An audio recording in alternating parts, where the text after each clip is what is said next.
Hello students. आज का जो मेरा सेशन है वो ट्रिपल एम यूटी यानी कि Madan Mohan Malviya university of technology Gorakhpur को लेकर के है। क्योंकि मदन मोहन मालवीय में एडमिशन प्रक्रिया शुरू हो गई है पीजी कोर्सेज के लिए, और यूजी के लिए थोड़ा पहले ही स्टार्ट हो चुका था। तो यूजी और पीजी कोर्सेज क्योंकि इस बार सीयूईटी के थ्रू मिले हैं, तो सीयूईटी में पीजी की प्रक्रिया अभी अभी शुरू हुई है। इसकी क्या एक्टिविटी है वो भी मैं आपको बताऊंगा कि कब तक एडमिशन रजिस्ट्रेशन करना है, कब डॉक्यूमेंट वेरिफिकेशन करना है, वो बहुत सारी चीजों को मैं भी आपको बताऊंगा। साथ ही मैं आपको ये भी बताऊंगा कि ट्रिपल एम गोरखपुर में एडमिशन लेना ठीक है या नहीं है, क्योंकि जैसा हमने अभी देखा कि सीयूईटी पीजी में जेएनयू, बीएचयू और जो सेंट्रल यूनिवर्सिटीज हैं, साथ ही साथ स्टेट यूनिवर्सिटी, डीम्ड यूनिवर्सिटीज और प्राइवेट यूनिवर्सिटीज भी इसमें पार्टिसिपेट किए हैं।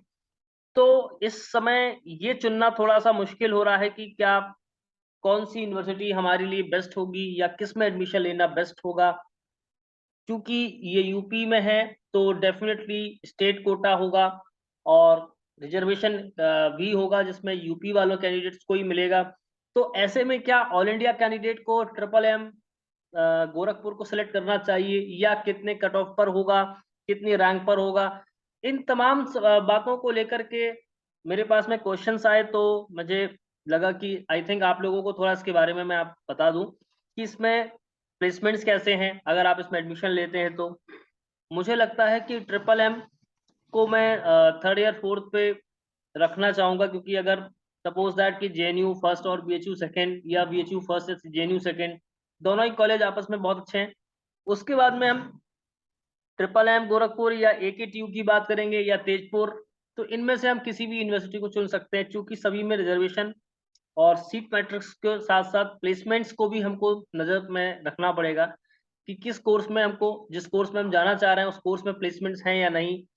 तो अभी मैं आपको यहाँ पर प्लेसमेंट्स के भी आपको स्टैटिस्टिक्स दिखाऊंगा कि क्या प्लेसमेंट्स हैं, किस किस कोर्स में कौन कौन सी कंपनीज में आती हैं रिक्रूट करने के लिए। वो सारी चीजें मैं आपको बताऊंगा, बस आप वीडियो को लास्ट तक देखिएगा। और अगर आपको फिर भी कोई क्वेश्चन बच जाता तो आप मुझे कमेंट सेक्शन में ड्रॉप कर दीजिएगा। इस वीडियो के लिंक डिस्क्रिप्शन के लिंक में डिस्क्रिप्शन में मैं आपको जो लिंक्स हैं नोटिफिकेशंस के या एडमिशन ब्रोशर के, वो मैं आपको इसके साथ में दे दूंगा ताकि आपको दिक्कत नहीं होगी। लेकिन आपको करना क्या है, ट्रिपल एम गोरखपुर की ऑफिशियल वेबसाइट triplem.ut.ac.in पर आपको क्लिक करना है। जैसे ही आप इस पर क्लिक करेंगे तो इसका ऑफिशियल जो पेज है वो ओपन हो जाएगा और आप यहाँ पर देख पाएंगे कि counselling various courses in session 2023। कुछ कोर्सेज की काउंसलिंग पहले स्टार्ट हो चुकी थी, जैसे बीटेक, यहाँ पर lateral entry, BBA, B pharma या बीटेक फर्स्ट ईयर जो कि जेई के थ्रू था। और साथ ही साथ मैं आपको बताना चाहूंगा जो एमबीए, एमसीए या एमएससी, सीयूईटी, पीजी के कोर्सेज हैं उनके लिए काउंसलिंग प्रक्रिया अभी शुरू हुई है, 6 तारीख से ही ओपन हुआ है ये। तो मैं पहले आपको एक तो जैसे ही इस लिंक पर क्लिक करेंगे तो आप देख सकते हैं।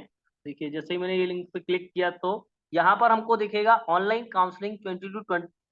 तो यहाँ पर काउंसलिंग पहली जो स्टेप है वो है काउंसलिंग गाइडलाइन। दैट मीन्स कि आपको फॉर्म फिलअप कैसे करना है, इसमें सीट मैट्रिक्स क्या है और क्या क्या तरीके से आपको अप्लाई करना है, वो सारी चीजें, कौन से सपोर्टिंग डॉक्यूमेंट्स हैं, वो सारी गाइडलाइन आपको यहाँ पर प्रॉपरली मिलेगी। इसके अलावा इसके नीचे अगर आप देखेंगे तो काउंसलिंग की लिंक है जो कि हर कोर्स की दी गई है। आप जिस कोर्स के लिए अप्लाई किए हुए हैं उसी कोर्स के लिए आपको लिंक, पर्टिकुलर लिंक दी गई है। तो हमें लिंक पर क्लिक करना है। जैसे ही आप लिंक पर क्लिक करेंगे तो यहाँ पर ये इनका एडमिशन ब्रोशर होगा, होम पेज है। न्यू एप्लीकेंट साइन अप के लिए रजिस्ट्रेशन फॉर काउंसलिंग यहाँ पर दी गई है। कोई भी क्वेरी है तो यहाँ पर इन्होंने लिखा है यूजी के लिए अलग है और पीजी के लिए अलग है कि the last date of counselling of registration is October 13। Last date अगर आप, मैं कहूँ कि काउंसलिंग की क्या है तो 13 अक्टूबर है। और रजिस्ट्रेशन करने के बाद आपको यहाँ से लॉगिन वगैरह सारी चीजें करनी। तो मैं पहले आपको दिखाना चाहूंगा कि ये यूनिवर्सिटी एडमिशन ब्रोशर है 20 to 23 पर। उससे पहले मैं थोड़ा आपको बताना चाहूंगा कि काउंसलिंग की गाइडलाइन क्या है। राइट, ये जो काउंसलिंग है यूजी की, सॉरी पीजी की, वो सीयूईटी पीजी के थ्रू दी जा रही है, जिसमें MBA, MSc, MCA, BTech second year, lateral entry, for BSc graduates. ये जो प्रक्रिया है वो सीयूटी पीजी के थ्रू हो रही है, राइट। बाकी बीटेक फर्स्ट ईयर के लिए जेई मेंस के थ्रू हुआ है, राइट। अब इसमें मैं आपको एक बार ब्रोशर दिखा देता हूँ। तो एमबीए एमसीए या एमएससी के लिए है। इसमें जो रजिस्ट्रेशन फीस है वो 2000 रुपीज है, राइट, जो कि नॉन रिफंडेबल है। तो क्योंकि हमें मालूम है कि हर यूनिवर्सिटी के लिए आपको अप्लाई करना है, अलग अलग आपको फीस भी देनी होगी। Is that clear? अभी मैं इसमें आपको रजिस्ट्रेशन प्रोसेस के अलावा और भी सारी चीजें बताऊंगा, जैसे कि रिजर्वेशन क्या है, ओबीसी सर्टिफिकेट जो कि हमको एनसीएल का चाहिए वो 31 मार्च के बाद तक ही चाहिए, है ना, इशूड आफ्टर 31 मार्च, यानी कि 1 अप्रैल के बाद का चाहिए, तो न्यू सर्टिफिकेट ही हमको चाहिए, है ना। ये सारी चीजें इसमें हमको दी गई हैं।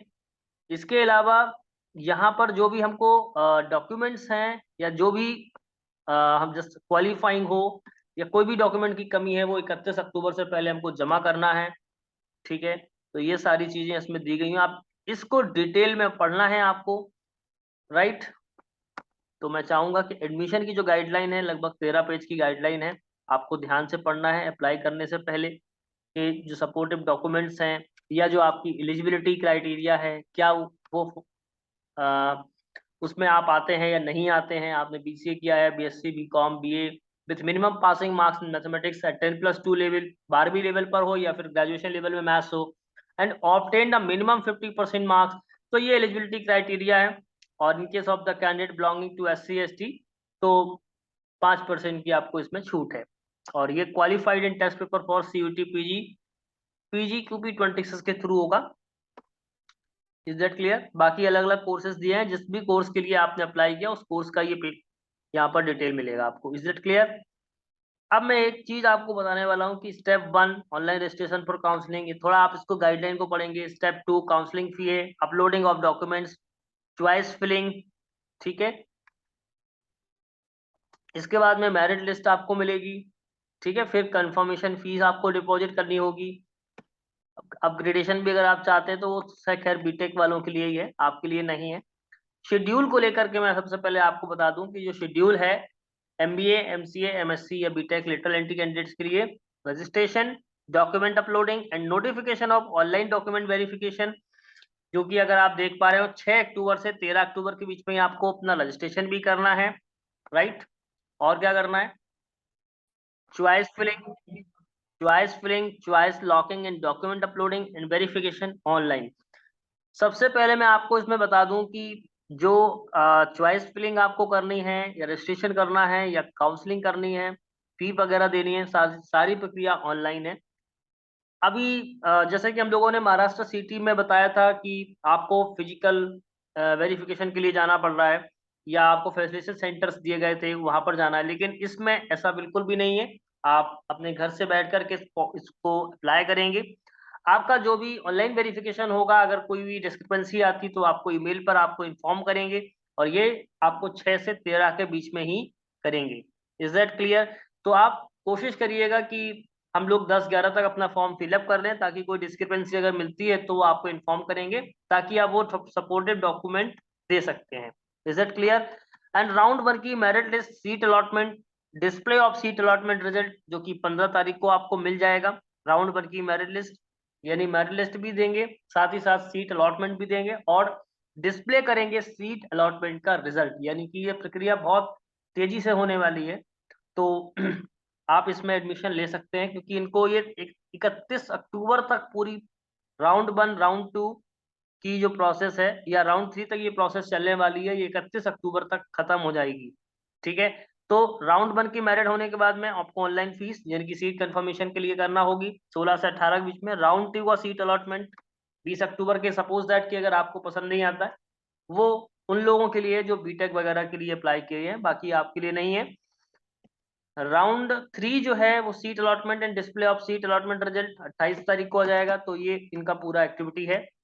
इस एक्टिविटी के बाद में आपको जो डॉक्यूमेंट्स लगाने हैं वो इन्होंने दिया है कि एक तो आपको मार्कशीट्स लगानी है सारी, domicile certificate of parents, father और मदर, किसी एक का भी लगा सकते हैं। कैटेगरी सर्टिफिकेट में अगर आप ईडब्ल्यूएस कैंडिडेट हैं तो आपको 31 मार्च के बाद का लगाना है। अगर आप ओबीसी सर्टिफिकेट है तो भी 31 मार्च के बाद का लगाना है। और अगर आप एससी और एसटी के कैंडिडेट हैं तो आपको एक सर्टिफिकेट कॉम्पिटेंट अथॉरिटी के द्वारा इशूड होना चाहिए। अगर आप फिजिकली हैंडीकैप्ड हैं तो आपको फिजिकल हैंडीकैप्ड का एक मेडिकल ऑफिसर के द्वारा सर्टिफिकेट होना चाहिए। ठीक है, अगर आप आर्म्ड फोर्सेस कैटेगरी, अगर आप यूपी में ही अगर आते हैं तो वो सर्टिफिकेट होना चाहिए। तो जो जो सर्टिफिकेट्स हैं वो इन्होंने सारे दिए हैं, मेडिकल सर्टिफिकेट भी आपको देना होगा। इसके बाद में यहाँ पर जो सबसे इम्पोर्टेंट चीज है वो है सीट मैट्रिक्स।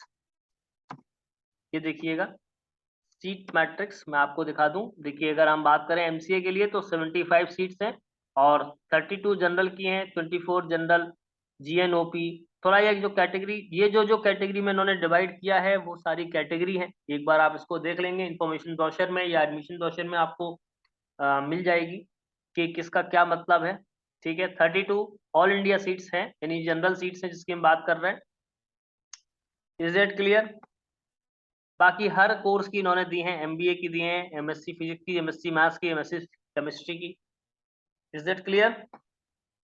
इसके बाद में यहाँ पर whose result of qualifying examination is awaited, यहाँ पर इन्होंने एक अंडरटेकिंग फॉर्म भी दिया है। अंडरटेकिंग फॉर्म में आप देख सकते हैं कि ये देखिए, whose result of qualifying examination, जिनका अभी भी रिजल्ट नहीं आया है उनको 31 अक्टूबर तक ये जमा करना है। ठीक है, क्लियर? तो ये था इनका एडमिशन गाइडलाइन। इसके बाद में मैं जो डिटेल में आपको बताना चाहूंगा, हर कोर्स के लिए इन्होंने एडमिशन का ब्रोशर भी डाला हुआ है जिसमें रिजर्वेशन सिस्टम दिखा है। तो आप वो सारी प्रक्रिया आराम से इत्मीनान से पढ़िए, तभी आप अप्लाई करें, क्योंकि 2,000 रुपये इनकी काउंसलिंग रजिस्ट्रेशन फी जो कि नॉन रिफंडेबल है। ऐसा ना हो कि आपने अप्लाई कर दिया और जल्दबाजी में कोई चीज़ गलत कर दी तो फिर वो प्रॉब्लम हो या फॉर्म कैंसिल हो, जो भी हो, तो वो चीज ना हो मेरे हिसाब से।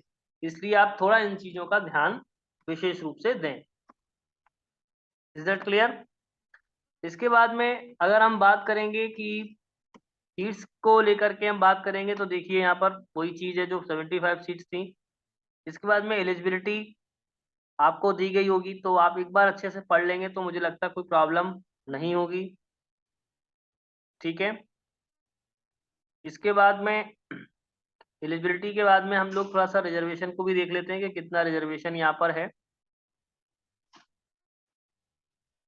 ये देखिएगा, वर्टिकल रिजर्वेशन में 21% schedule caste of UP, schedule tribe of UP 2%, other backward class 27 और ईडब्ल्यूएस 10%। इसके बाद में फिर इनका जो हॉरिजॉन्टल भी है वो भी है कि गर्ल्स ऑफ यूपी के लिए 20% सीट्स हैं, हैंडीकैप डिसेबिलिटी। तो ये जो कैटेगरीज हैं इनको आप एक बार अच्छे से देख लीजिएगा कि आप किस कैटेगरी में आते हैं।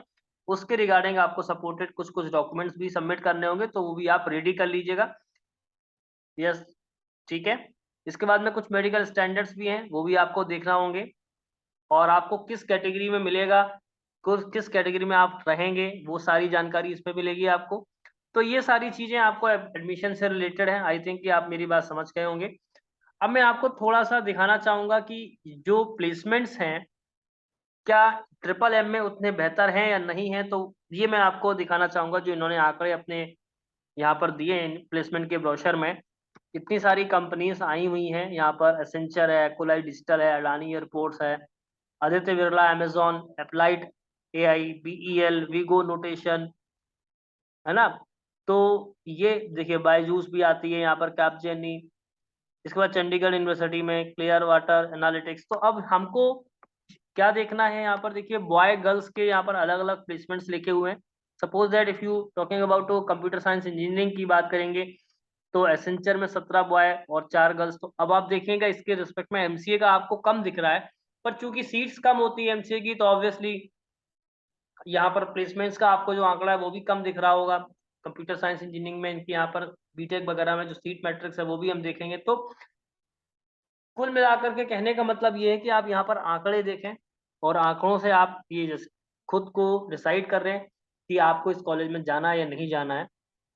तकरीबन हमारे हिसाब से 44 सिलेक्शन हुए हैं, तो 29 और 15 के आसपास, 29 बॉय और 15 गर्ल्स। तो आप इसके हिसाब से चूज कर सकते हैं कि क्या आपको जाना चाहिए या नहीं जाना चाहिए। इसके बाद में मैंने क्योंकि पिछले 2 साल के ये आंकड़े लिए हैं तो यहाँ पर देखिए 2020 और 21 के, मैं पिछले भी लिया था 2021 और 22 के, 2020 और 21 में भी आप एमसीए का अगर देखेंगे तो कितनी कंपनीज यहाँ पर आई हैं और क्या इनके एवरेज पैकेज रहे हैं यहाँ पर, वो भी आपको देखने को मिलेगा, हाईएस्ट पैकेज और एवरेज पैकेज। प्लेसमेंट्स के इन्होंने हर ईयर के आंकड़े भी दिए हैं, तो चूंकि इन्होंने हर चीज बिल्कुल क्लैरिफिकेशन में दी है, तो नो डाउट की यूनिवर्सिटी में कोई दिक्कत नहीं है जाने में। और उनका चूंकि मेन कैंपस ही है, नॉट एफिलेटिंग कॉलेज, तो कोई दिक्कत की बात नहीं है। काफी रेपुटेड यूनिवर्सिटी कहेंगे हम, इसलिए आप चूज कर रहे हो अगर सीयूटी के थ्रू जाने के लिए किसी कॉलेज को, तो ट्रिपल एम अच्छा कॉलेज है। आई होप को मेरी सारी बातों को आपने ध्यान से समझा भी होगा, और कहीं कोई दिक्कत अगर आपको लगती है तो आप मुझे कमेंट सेक्शन में ड्रॉप कीजिएगा। तो मैंने लगभग सारी जानकारी आपको बता दी कि आपको जाना चाहिए या नहीं जाना चाहिए। और जो प्रक्रिया है वो मैं आपको बता दूं कि 6 से 13 के बीच में ही है, तो इसलिए इस बात का विशेष ध्यान दें आप। Is that clear? यहाँ पर आप काउंसलिंग लिंक आपको मिल जाएगी, काउंसलिंग की गाइडलाइन आपको मिल जाएगी। तो आई होप कि आपको मेरी बात समझ में आ गई होगी। Thank you and all the best.